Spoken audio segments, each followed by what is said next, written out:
Welcome to SourceRoCon. This is Cloud Pentest 101.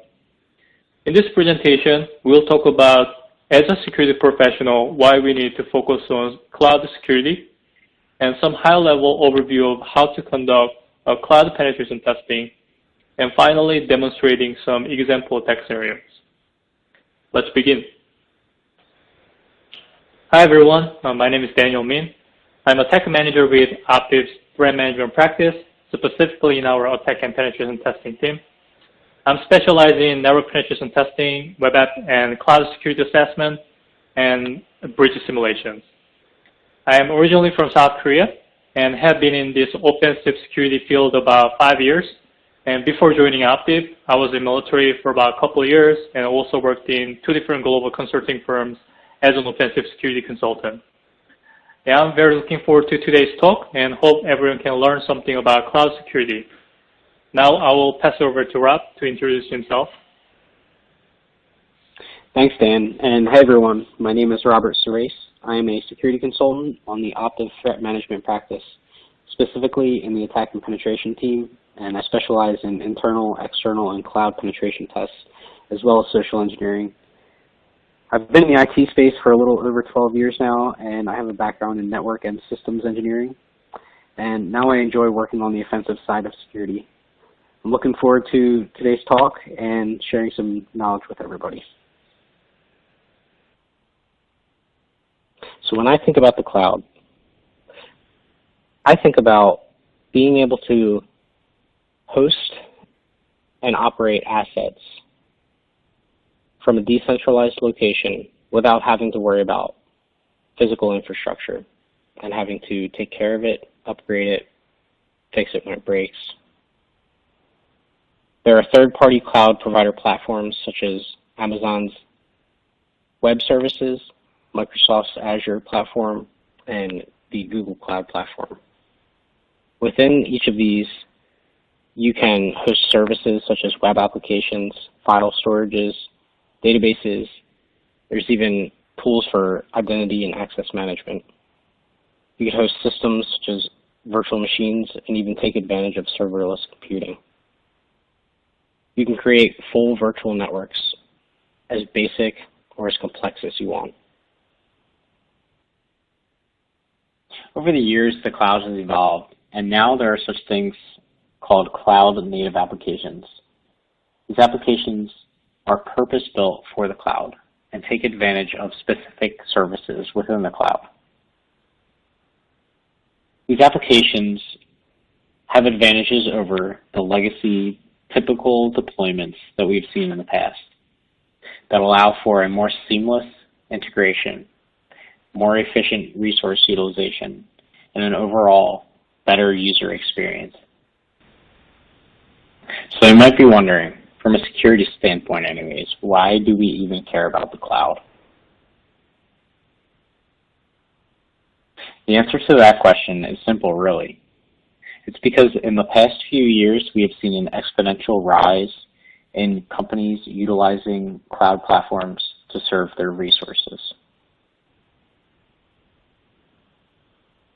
There are many benefits to the cloud to speak of, such as the ease of administration, the platform types and offerings, continuous feature integrations, and the cost benefits, to say a few.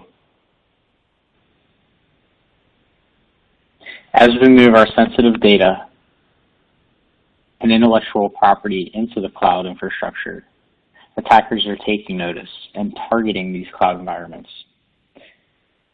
Many of the recent breaches in history have been some of the biggest, and have also subsequently have been hosted within these cloud platforms. So what is the cloud attack surface? Well, let me start by saying something. Attack surfaces change, but attackers will stay the same. Attackers will adapt. It doesn't matter if it's your on-premise application or your on-premise infrastructure. Moving to the cloud means learning a new attack platform. Cloud platforms are patched often, and they do include many security protections. but we're never really going to be exploiting 0 days within these platforms. These companies spend a lot of money and time ensuring that their service offerings are not going to be exploitable. However, most of the time, there are many options within these services. Many of these options may not be the best for security. And just like your on-premise network, there are many security configurations that can be overlooked and best practices that can be overlooked. This is going to be the attacker's main mode of exploitation within the cloud. Worth mentioning here is MITRE's Cloud Threat Matrix. It gives you some insight from initial access all the way through to impact into the tools and techniques that attackers may use within the cloud infrastructure. In these following slides, we'll touch on some of the initial access techniques that can be used to gain access or an initial foothold into the cloud environment. From an external and black box perspective with no authentication available, we can utilize certain techniques in order to gain authentication credentials. We might look through public repositories such as GitHub.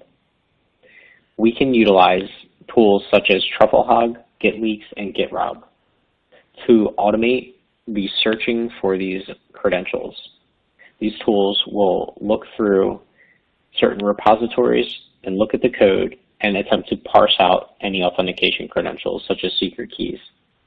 Password spraying attacks remains widely successful on an external penetration test perspective. This is also true about cloud platforms.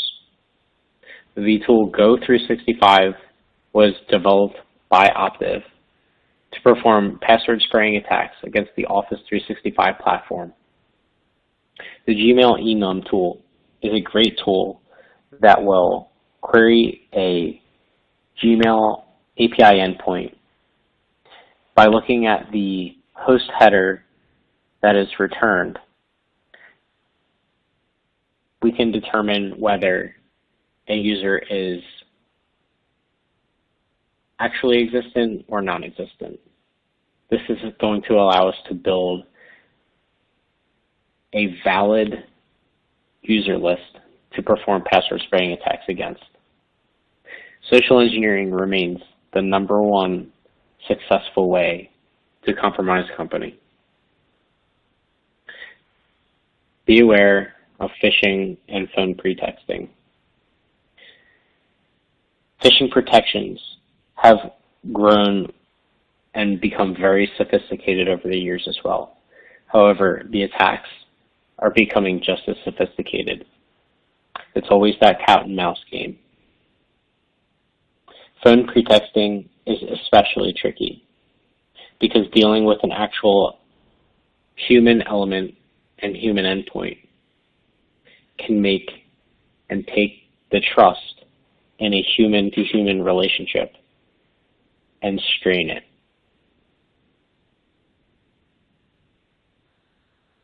So now let's talk about some of the tactics and techniques for the cloud discovery. So cloud discovery is nothing really different from our usual OSINT or discovery process. During the initial discovery, it is still important to identify the target domains and enumerating their subdomains. There are many great subdomain enumeration tools, but AMS is one of our favorite subdomain tool, and it is maintained by OAuth and generates pretty reliable results. Also, Project Discovery team has so many great OSINT and discovery tools, and especially once you have a list of subdomains, you can feed the result into DNSX tool for DNS query, and you can also use HTTPX and Nucleate for fingerprinting and a quick bound scan. And also, we should not forget about the content discovery on web applications. By doing a directory brute forcing and parameter fudging, we may find some of the really juicy content. In fact, one of our security consultants have found hidden directories by doing a directory brute forcing in a real engagement, where he found cloud credentials, which later aid him to gain RCE on a cloud container. There are many different fudging tools for content discovery, but these three tools are some popular ones. So if you are not really familiar with the fudging tools, we recommend start with them first. Thanks to many of the security researchers, there are numerous open source tools developed for the cloud security assessment. And these tools can help you automate some of the discovery effort. Especially Cloud Enum is a great tool for your initial discovery stage because this tool can identify cloud assets just by entering a keyword such as company name. And also all of these major cloud platforms like AWS, Azure, and GCP, they have their own implementation of the bucket services. If you're not really familiar with what is bucket services, you can think of them as cloud storage containers. It is becoming more rare. However, there have been prevalent bucket misconfiguration issues exposing sensitive data for these cloud platforms. So when you are doing testing for the cloud, enumerating buckets and checking for their access permissions are also recommended. So the screenshot is an example of an unprotected S3 bucket that we find during the real engagement. So if you find one, it will look like this in this browser. And with AWS CLI tool, you can access the list of files if the permission is not set properly. Now let's talk about what we can do after gaining initial access to the cloud environment. So once you have some type of access into the cloud environment, the first thing you want to check is metadata services. They usually contain very useful information about the target cloud environment, such as IAM credential data. Here we have some of the metadata endpoints for AWS, GCP, and Azure. For GCP, when accessing the metadata service, the X Google metadata request header should be included in your HTTP request. This is because Google has implemented security controls to prevent people from abusing their metadata endpoints. For Azure, there are numerous documented metadata API endpoints. However, there are also many undocumented APIs. This might be a good research topic since they may increase the attack surface for the Azure cloud. After gaining initial access, understanding the target environment is also very important.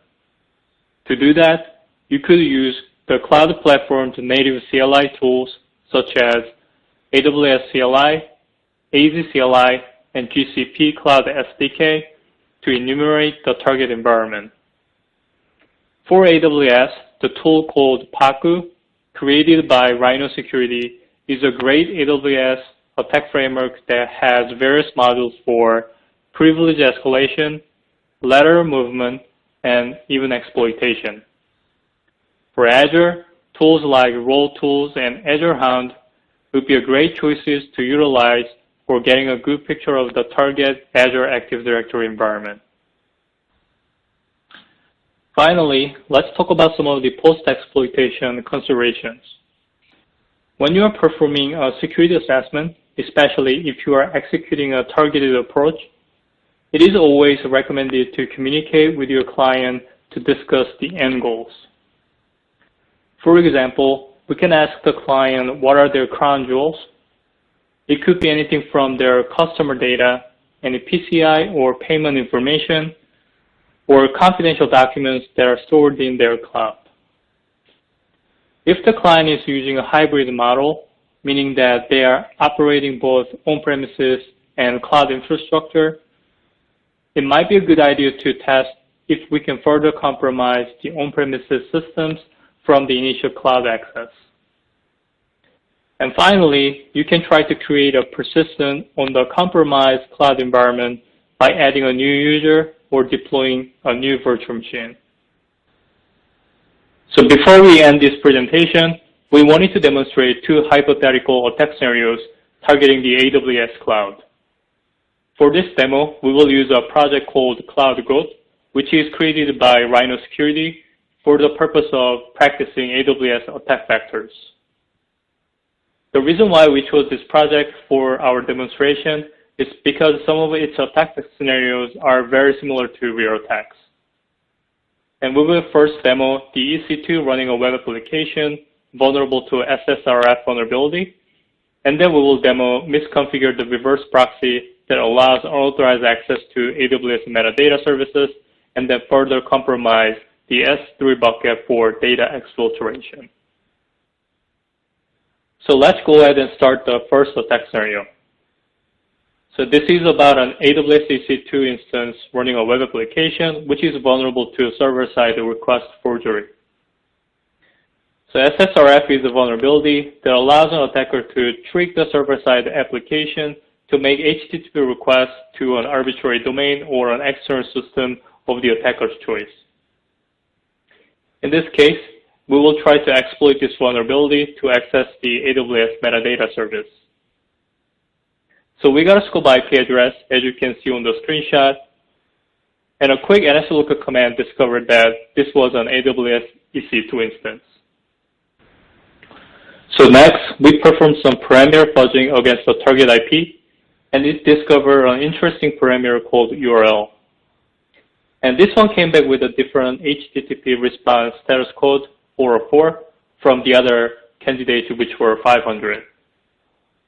So when we browsed the target IP with the URL parameter, it redirected us to the vulnerable page. Since we know that the target host is vulnerable to SSRF, using the curl command and by specifying the metadata URL, we can now access the AWS metadata services outside of the target network. With this access, we could enumerate the EC2 role and obtain its access key ID, secret access key, and temporary session token from the metadata service. Now one can use these credentials to attempt to further compromise the target cloud environment. For remediation, first one should fix this SSRF vulnerability on this externally facing web application. In addition, one should consider using Instance Metadata Service version 2 instead of version 1.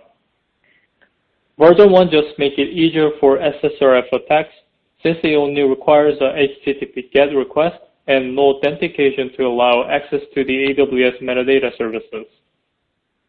However, in version 2, AWS implemented more security layers.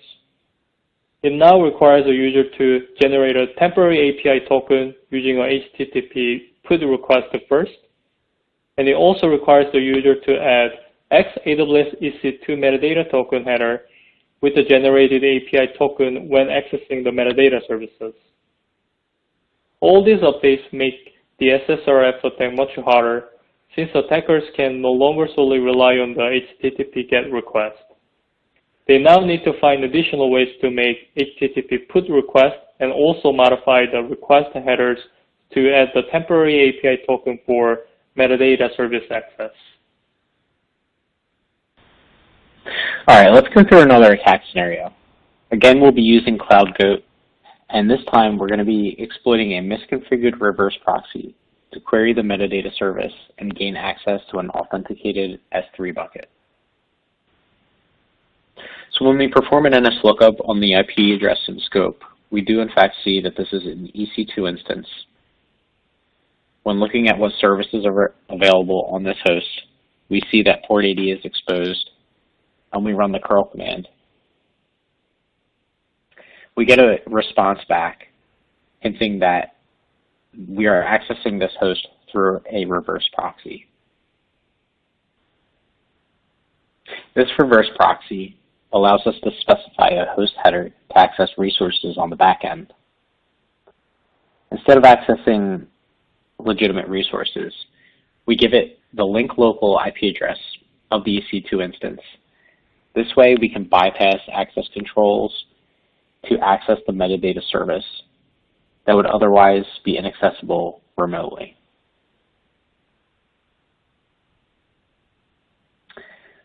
When the security credentials endpoint of the metadata service is queried, the system responds with the identity and access management role associated with the running instance. We can then take those credentials and configure our credentials file for the AWS CLI. This way we can perform many actions against the infrastructure, and we can use it for post-exploitation purposes. Utilizing the previously compromised credentials, we can issue the AWS S3 ls command to list out any S3 buckets associated with this account. Further, we can use the S3 ls with any specific S3 bucket to list out the contents of the bucket. Looking at the third screenshot, we can see that using the AWS S3 cp or copy command, we can copy local files to this S3 bucket. This may be valuable in the account that an S3 bucket is still being utilized for some kind of business purpose, such as serving files to a website. If we can introduce or otherwise replace, say, a JavaScript file in one of these active S3 buckets, we can insert malicious code to hook a browser or perform any other malicious operation on a web server.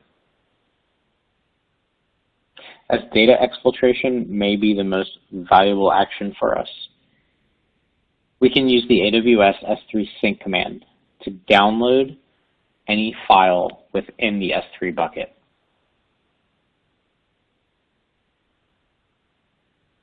And beyond pillaging S3 buckets, we can use those compromised credentials along with a variety of cloud security tools. In this case, we're showing Scout Suite, which is a multi-cloud security auditing tool that can connect up to the cloud platform and perform various security checks in a white box manner. This way we can identify further vulnerabilities we can take advantage of. We want to thank you for taking time out of your busy schedules to come listen to our talk. We hope everyone got something out of it, and we hope you enjoy the rest of Source ZeroCon.